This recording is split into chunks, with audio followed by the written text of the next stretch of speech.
இன்றைக்கி நம்ம வாக்கர் எப்படி யூஸ் பண்ணுறதுன்னு பார்க்க போகிறோம். ஸோ ஏன்னா நிறைய பேர் வந்து பார்த்திங்கன்னா வாக்கர் எப்படி யூஸ் பண்ணுறதுன்னு தெரியாமல் ஸோ குனிஞ்சிட்டு அப்படியே நடக்கிறது அந்த மாதிரிலாம் பண்ணக்கூடாது. எப்படி ப்ராப்பராக யூஸ் பண்ணுறதுன்னு பார்க்கலாம் வாங்க. வாக்கர் வந்து பார்த்திங்கன்னா உங்களுக்கு இங்கே 2 ஹேண்டில் கொடுத்துருப்பாங்க. இந்த ஹேண்டில் நீங்கள் பிடிச்சிக்கிட்டு ரொம்பவும் லீன் பண்ணுற மாதிரி இருக்கக்கூடாது. ஸோ இப்படி லீன் பண்ணி போகிற மாதிரிலாம் இருக்கக்கூடாது. கொஞ்சம் ஸ்ட்ரைட்டாக இருக்கிற மாதிரி இருக்கணும்.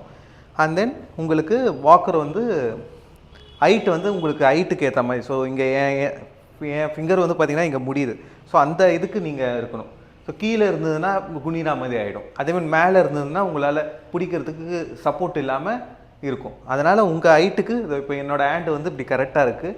ஸோ கரெக்ட் பொசிஷனில் நான் என்னோடய ஹைட்டுக்கு ஏற்ற மாதிரி அட்ஜஸ்ட் பண்ணி வச்சுக்கிட்டேன்.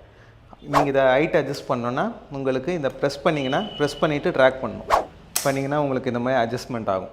4 சைட்ஸ்லேயும் பண்ணணும். அப்போ தான் உங்களுக்கு ஈவனாக இருக்கும். இப்போ நான் உங்களுக்கு ஹைட்டு வந்து என்னோடய ஹைட்டுக்கு வச்சுட்டேன். ஸோ செகண்ட் பாயிண்டில் வச்சோன்னே